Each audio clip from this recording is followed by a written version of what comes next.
Every day, we strive to do more and be the best versions of ourselves. It's not an easy task, but success is available for each of us. Welcome to the Swag University podcast, where each week we explore insightful messages, strategies, and tips to help you level up in life. Your host, Dr. Phildra Swagger, creative strategist and mindset coach, will empower you with the tools you need to create the life and business you desire, while providing inspirational insights to the woman who wants to see her destiny manifested daily. So now, let's level up with Dr. Swag.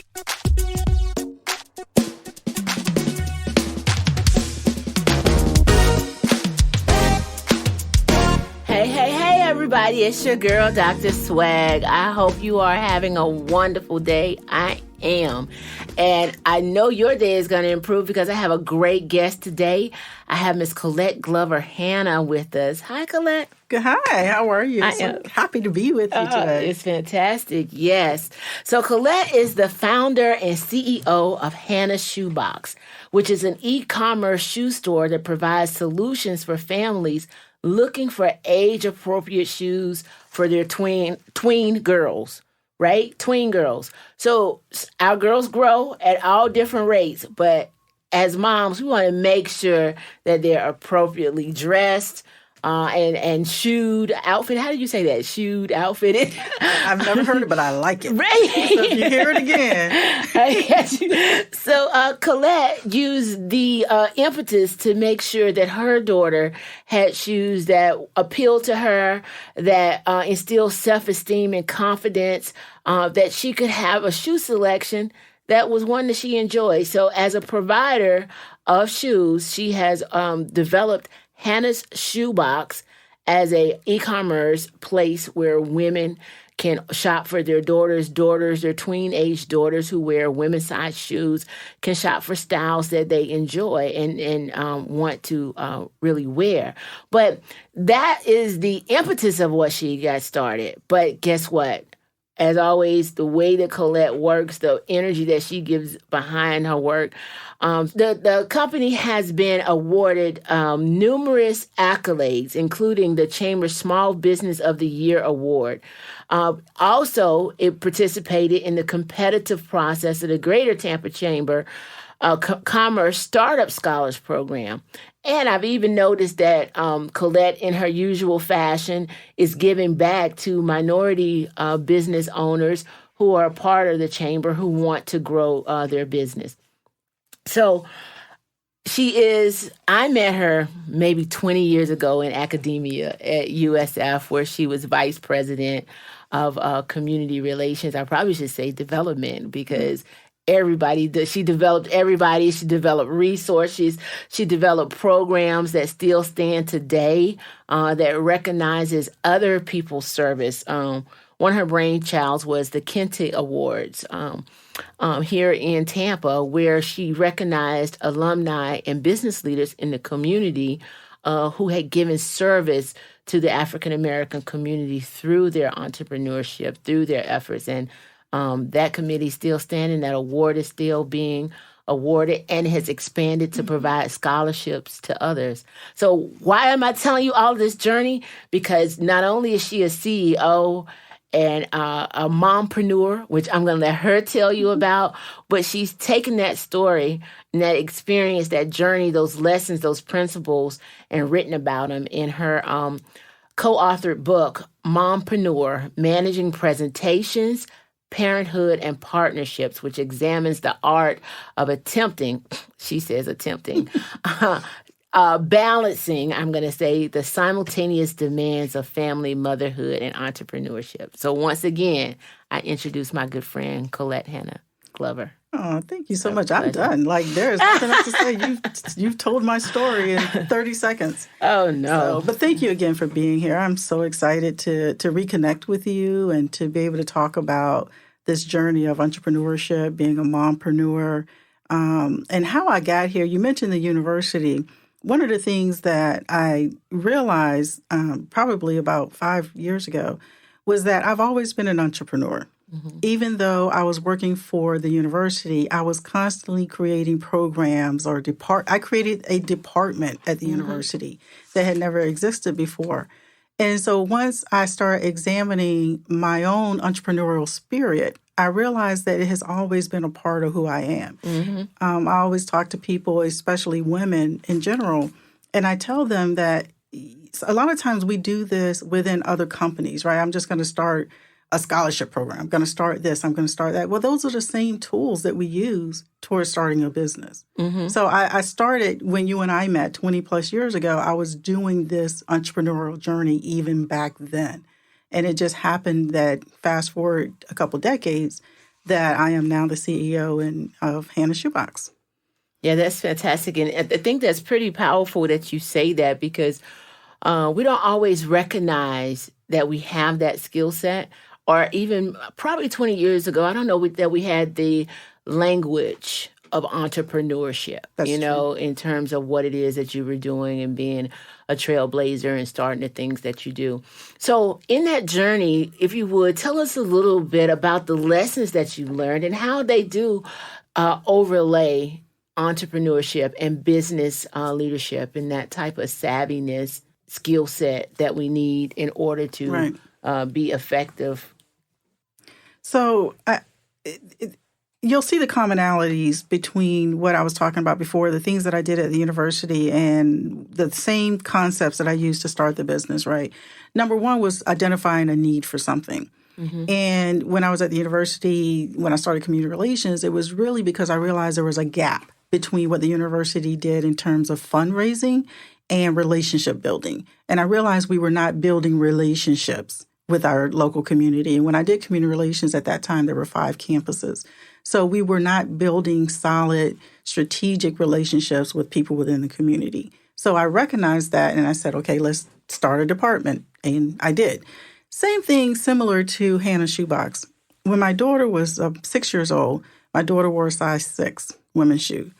And her feet kept growing until she was 11. So I had an 11-year-old in a size 11 shoe. And most of us understand that when you're shopping for women's sizes, the larger the shoe size, the more mature the shoe looks. And because she was 11, 5th or 6th grade, I didn't want my daughter to be one of those who looked more mature or older than she was. That's I right. resisted that. But I didn't have a one-stop shop to go to. I could find shoes, and I tell people, I'm not saying that it was impossible to find age-appropriate shoes for her. But the last attempt that I made that made me say, I can't do this anymore, I literally went from every store from Orlando to Tampa to Sarasota looking for shoes for the Christmas holidays for her. Wow. And I couldn't find anything that didn't make her look older than she was. So then I started doing research. I did some focus groups because I worked in higher ed. Right. So I couldn't stop doing that. And so I did all this research focus group, and I realized there was not a one-stop shop for families to go to find age-appropriate shoes for their girls who just happen to have larger size feet. And we also know, again, research tells us that girls are getting bigger, sooner, faster than any time in history, regardless of the reasons. It's our reality. Right. The average age for puberty now is 9 years old.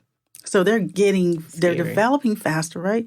But the footwear industry and the clothing industry, for the most part, chooses to sexualize those girls. And that's why you'll see things, in my opinion, clothing that's just not appropriate for their ages. And it was the same thing with the shoe department. So Hannah Shoebox was born just out of necessity because we as parents, those of us who are interested, want to find shoes that are age appropriate for our girls. So I like that because you also not only address the need or a gap, but you created a value-based business.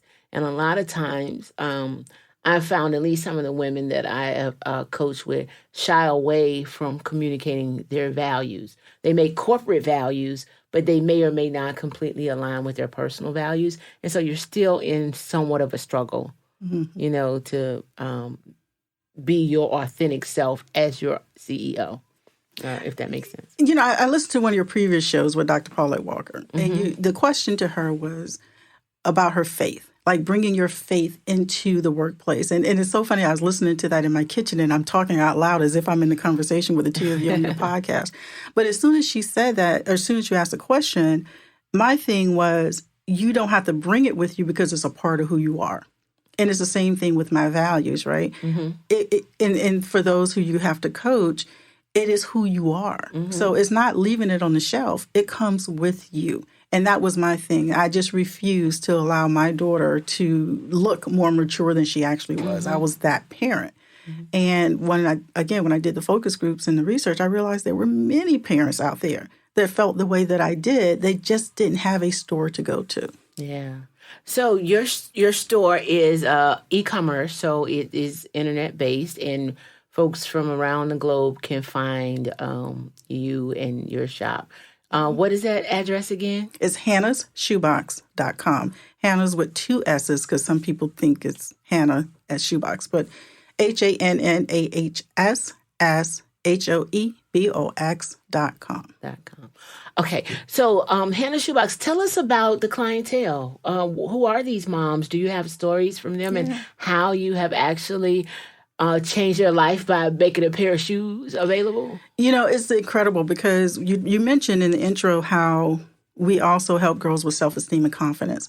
I had no idea when I started a shoe business that we would be talking about self-esteem and confidence. But what I realized is girls who tend to have a bit larger feet at that age, 8 to 14, and that's what we define as a tween, those girls in that age bracket tend to suffer from self-esteem and confidence issues, especially those with large feet.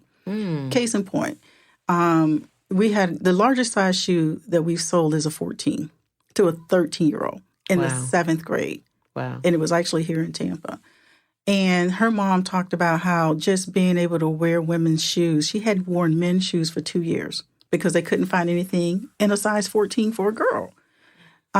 So we were able to help her. In our store, we started a size 5. We go up to a size 11. We do have the ability to be a personal shopper for those who have shoes shoe sizes larger than 11. So that was the case with this young lady. So we were able to find shoes for her. And one of the things, and thank God she was here in Tampa, so we were able to personally deliver the shoes to her. And when she tried them on, I remember she told her mom, these sandals feel funny. And her mom said, because you haven't worn sandals in years. Wow. Now think about that. You as a mom would never think that your daughter could not wear sandals. In Florida. But it happened to this young lady because she wore a size 14 shoe. Right. So what I was talking to her mom, and her mom was telling me how she suffers from self-esteem issues. Well, of course, she's 6 feet in the 7th grade. She was a size 14 shoe. Stunningly beautiful young lady. But she didn't see it. And her mom said, well, they tease her about her shoe size. My own daughter, who I brought into the business, and we would do presentations, she'd co-present with me. I didn't realize that my own daughter felt some kind of way because people asked her all the time, what size shoe do you wear? But she would mention in her part of the presentation that they went from what size do you wear to where did you get those shoes? Right. So it turned around. But I didn't even know my own daughter was dealing with that because she had larger size feet than others. Yeah, that is very interesting because 8 to 14 is an early age to have somebody else write your story for something that you have absolutely no control over. And so being empowered by just being able to be comfortable, the sandal story just strikes me because as a mother, I have not thought about my daughter not being able to wear sandals, and sandals in Florida. Probably, I won't say half because right now she's at the age where she's into tennis shoes, but she has an option to wear tennis shoes. But the fact is that we're in Florida. People wear their toes out all the time and not being able to do that. And so I'm thinking when we started this conversation that, I don't want, my daughter happens to be Tia, in stilettos. That's just personal preference. Right. But the fact that I can't find a shoe and my baby, because I don't care how old she is, she's my baby, has to wear men's shoes because that's the only thing that fits her. And there's nothing I can do. So that is pretty powerful that, that is a whole different perspective. And I had no idea when I started this that we would enter into this arena of self-esteem and confidence. And that's just one case. The other thing is, the moms of one of the young ladies we have is 9 years old. She wore a size 7 shoe. And it's the same thing with her mom. She's a 7. She's in adult sizes. So if you want something dressy for her, you have two choices. It's going to be a heel or a ballerina flat. Right? But there's nothing in the middle. Yeah. So we try and come in and at least offer options for parents to come and say, okay, I want to be able to at least have something dressy, but it doesn't have to be a heel. It could be a wedge 1.5 inch heel. Those types of things. And you were asking about the customer base. We have now customers throughout the United States. We've hit Washington State, so from coast to coast. Right. And we actually have customers now coming in from Canada. Oh, that's fantastic. Yeah, so that is a resource that if you know, ladies, listeners, people with this challenge, and it's not just the challenge of the shoes, it's the impact that the shoe size is having on self-esteem. Our whole mission, our whole purpose at Swag University is to build positive, strong-minded women, and that starts with young ladies. Absolutely. So for me, let me ask you about the book, because that journey and these stories you've collected, and now you have lessons from the journey and principles from starting a book. So tell us about Mompreneur. So Mompreneur came about because, again, like I said, about 5 years ago, I started thinking about writing a book. Let me also add that my undergraduate degree is in journalism. So I love telling stories. That's just who I am. And I always knew that one day I would write a book. I didn't know how and when. But so the opportunity became available to write the book about being a mompreneur, because I had started doing presentations about this balance, right? And or lack of this thing that people were striving for. And people always wondering, how do you do it? In whatever profession it is, it seems like if you can raise kids and work, people think you're doing a juggling act. I mean, we as moms, we do what we have to do. And so in starting the business, I faced a lot of unique challenges when I started this company. One that I actually talk about in the book was I had this idea for the store, which I'd already talked about, did the research. We started the store. My husband and I agreed that we would go ahead and start. And by this time, I was no longer working at the university.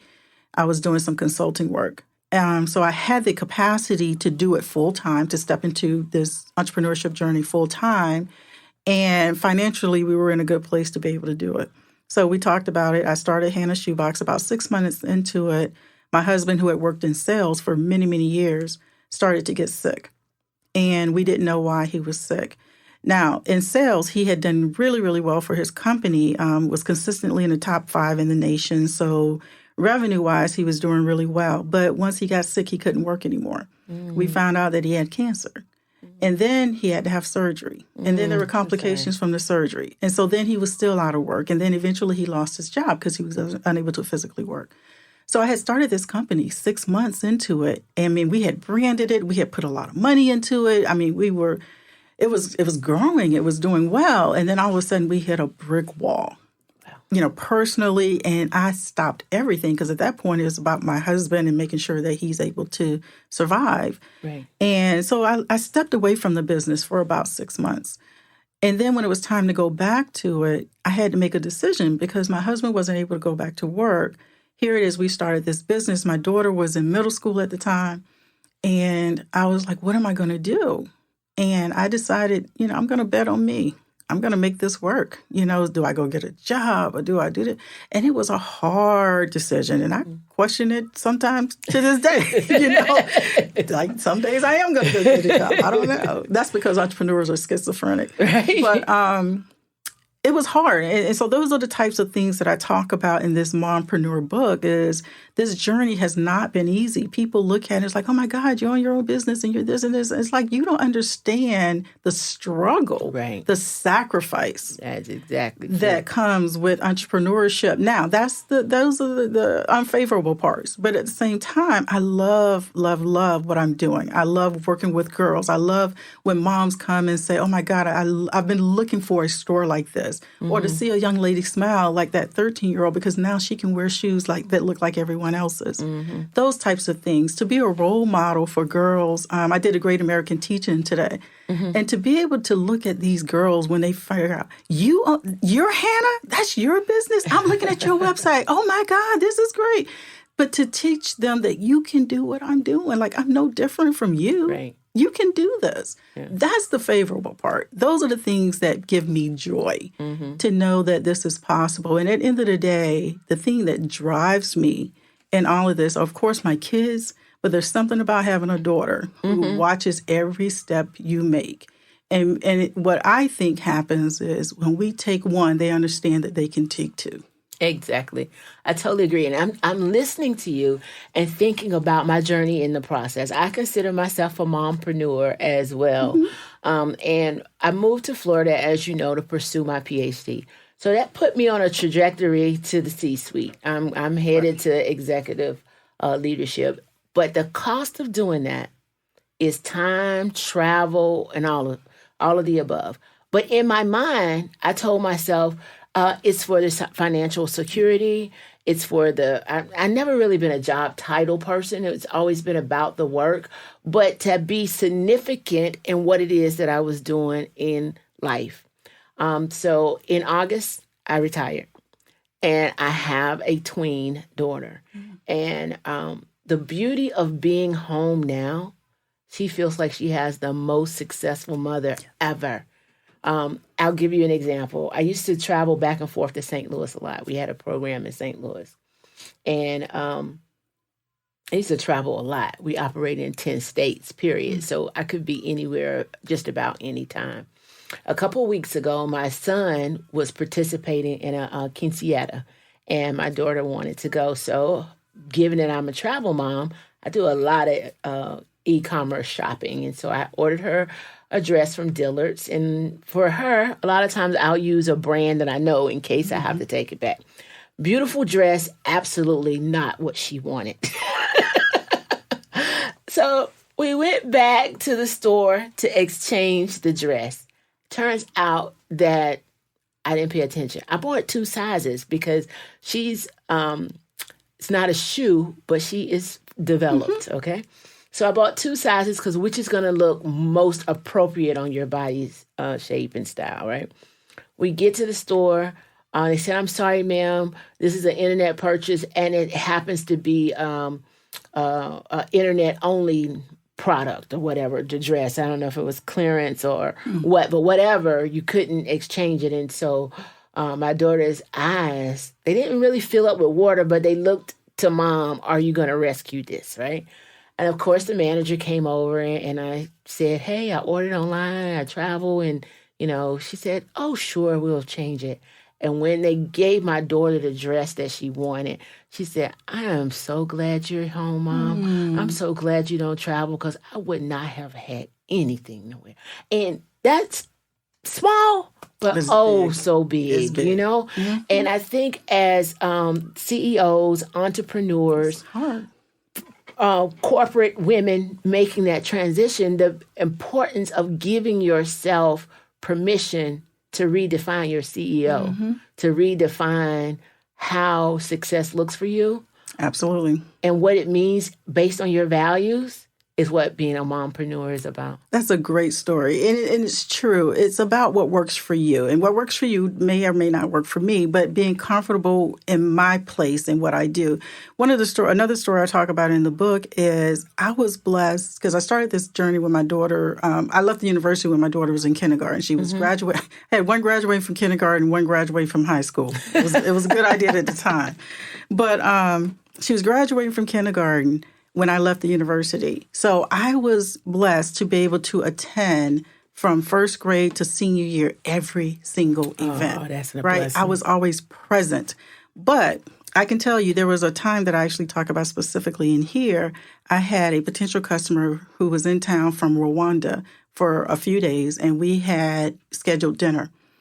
when we scheduled the dinner, I didn't realize my daughter had a choral performance on that same night. And I'm struggling like, oh my God, my daughter's going to perform. Now, she wasn't singing. She didn't have a solo or nothing. She was just singing like on the second row of the choir, right? But I have so used to going to everything. And so obviously I went and had dinner with my client. My husband was there. My mom was there. So she had somebody in the audience. And as soon as I get home, I'm like, oh my God, how is it with her? She was like, it was good.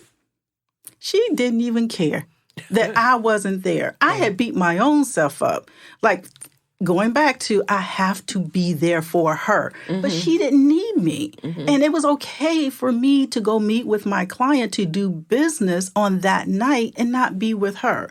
Now, there are also times that we have to say no to business because our family needs us, right?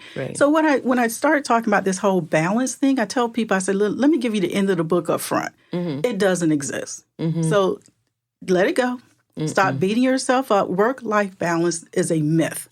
It doesn't happen. It's not. You're going to beat yourself up trying to figure it out. Let that go. What works for me is I am present where I am. And so if I'm working, I'm all in. I am working. If I choose to not work and be with my family, I'm all in. This is my family time, and I have the ability to shut it off. And unless the house is on fire, wherever I am, that's where I am. And so my family knows that, and they appreciate that. They're not going to, okay, my husband does call about, grocery stuff sometimes. But, for the most part, they understand and respect that mom's at work, let her work. Right? So, and I understand, too, that when I'm with my family, unless the store is on fire, I'm good. I'm with my family. And so I've learned to be present where I am. And that guilt just doesn't get me. I'm good.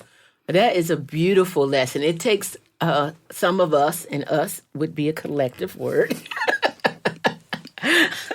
time to get there. But you really have to. And it is a part of your sanity, I'm at the place now where I value morning routines. I have to have some solace time for myself so that I can serve my family. And I get joy out of serving my family, period, my kids are in 2 different schools on 2 different sides of town. And the fact that I can pick you up or drop you off or be present is so important. But I want to also go back to your daughter's story about you not having to be there, because it kind of goes back to the Hannah's Shoebox value and why you do what you do. You didn't have to be there that time because you had already instilled the self-confidence. You had already instilled in her a place where she was secure in who she is, her family being there to support her, and what her mom represents. And I think, that's a lesson as business women we have to take and really heed to what it is that we demonstrate for the girls in our lives. You do. And I always encourage people, just step back for a moment, right? So sometimes we get caught up in things but when we step back and really observe the total picture, you'll realize that your place in all of that doesn't have to be the whole circle. You just need a piece of it sometimes. Just step back. And that's easier said than done, right? Because we go through these periods of our lives. I know I go through decades, right? 20, I hustle, I work my butt off. I had to prove who I am. I got to do this. They need to know. 30s, it's like, okay, I'm kind of here. I'm going to work a little bit harder. 40, I was like, whatever. I've done it, Right. And 50, I really don't care. I really don't care, okay? I tell you, 50 is like freeing. At this point, I have absolutely nothing to prove and everything to enjoy. I haven't been able to earn my PhD early in life. Really, all of my career was at a PhD, with a PhD. And so I believe that I have been able to mentor. I have been able to plant seeds. I've been able to train up and deliver. I've been a vessel. And so I feel like I'm in the harvest time. Yes. And that's where we should be. Yes. And part of the seed that I planted was my daughter, and I don't want to miss that harvest. That's the one. So... Because they grow up and they leave. Grow up so quickly, so quickly. So Mompreneur is about partnerships. It's about not balance, but alignment, right? It's about being present. What is most important or hardest lesson that you've learned that you've developed in the lessons and the principles that are available for the readers? Well, the hardest lesson that I've learned is letting go, right? As entrepreneurs, a lot of times, especially if we're an innovative entrepreneur, right? So you start something that has never existed before. And that's the case of Hannah Shoebox. We're the only store in the country that sells tween shoes to tween girls. So when you're doing something like that, it really is giving birth to something, right? I've done this before. I did the same thing with Bulls Country at USF and, Kente Award. It's hard to give it away. It's hard to share it. And even in this business, it was really hard to bring people in to give parts of it to them to do. And so as a result, I think that I overworked myself early on because I just felt that I had to be everything to every part of the business. And I didn't. And I made some mistakes. A lot of mistakes that cost me a lot of money because I was trying to do it myself instead of bringing someone in to let them handle it. And I see that often with entrepreneurs that we want to be everything to everybody, to this total business, and we don't have to. Right. We don't have to. You remember Brenda Townsend Walker, right? Dr. Townsend. Dr. Townsend Walker, right? So early in, I guess must have been not early 2000s because I graduated 2000, but when she was doing the pilot programs that had all of the development and grants. I'm going to have to speak to her about being an innovator and entrepreneur. I don't know if she ever used the term entrepreneur, but she's an innovator of course. In education. And we were at the Carousel Center. I think that was the center because she had so many centers, so many projects going. And the center, we went for a tour presentation on the research, and it was beautiful in Brenda's style, and the research is phenomenal. And as a PhD student, I said, how do you do all of this? And she said, I don't know if to quote the first part, if she operated in her genius, but she has an implementation team and the power of an implementation team.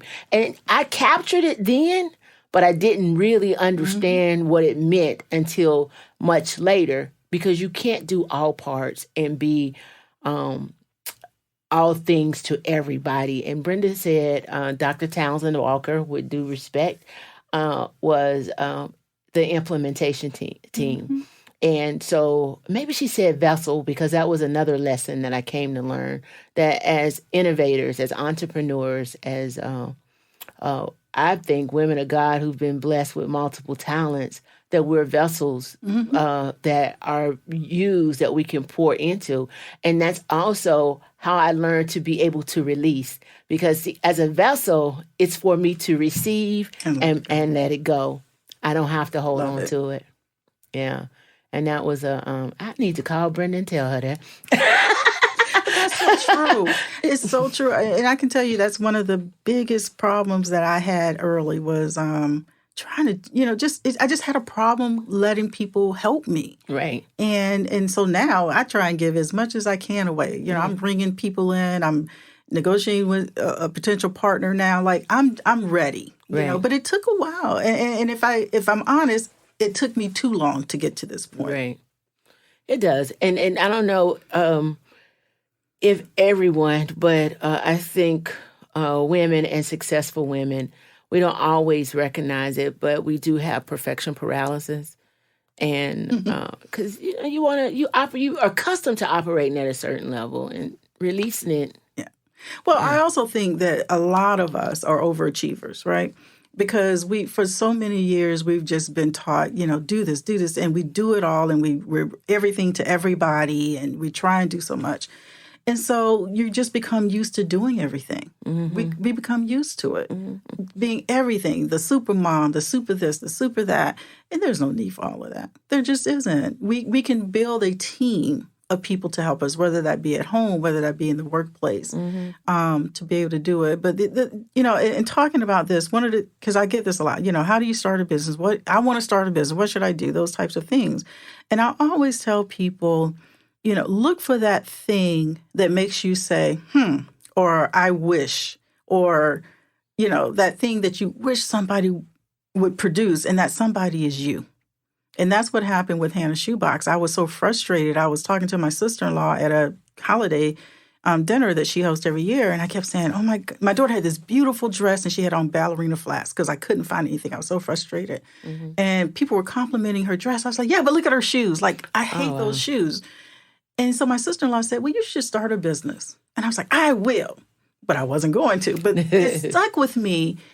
And I kept saying, if I have this issue, other people have this issue, let me at least look into it. So I started and realized that there was actually a viable business model that I could adapt and start a business. So I always tell people, look for that thing that's right underneath your nose. It's right there. You can perfect something that already exists. I wish there was a better this. Well, you create that better something. Let's be challenging. Let's challenge ourselves and let's be courageous and go out and do it.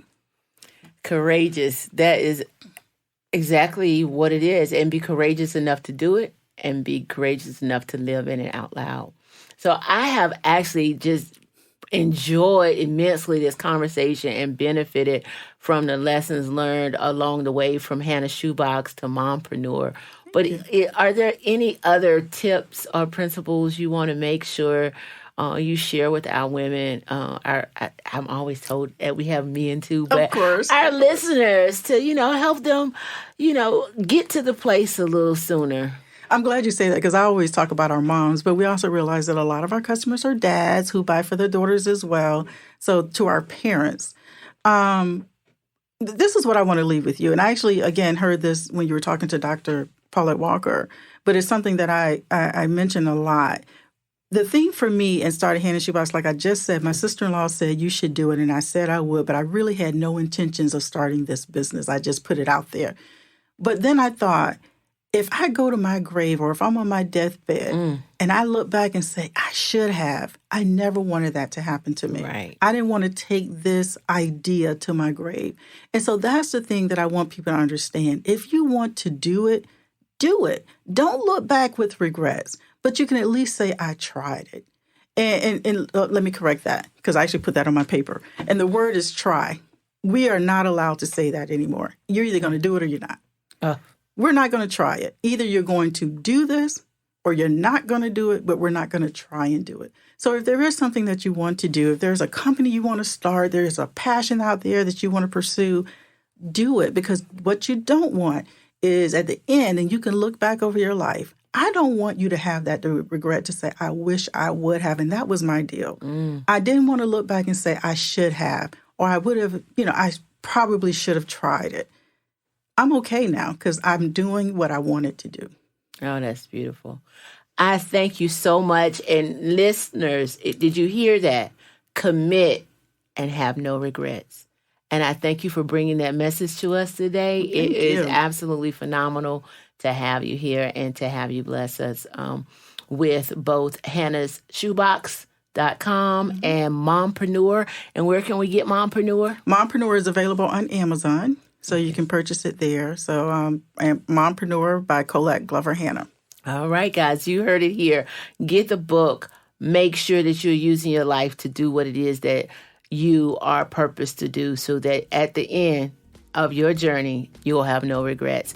I thank Colette for being here. I thank you for listening. As always, it's your girl, Dr. Swag, reminding you to stay blessed, to be a blessing. Love you always. Love, peace, and happiness. Glad you joined our conversation. For more Swag University episodes, subscribe on iTunes and help us level up by leaving a 5-star review. For more information and free resources, visit our website at swaguniversity.com with 2 G's. That's SWAGG University.com. Also, follow us on Facebook, Instagram, and Twitter to keep the conversation going. Until next time, we hope this episode has inspired you to manifest your destiny and level up today.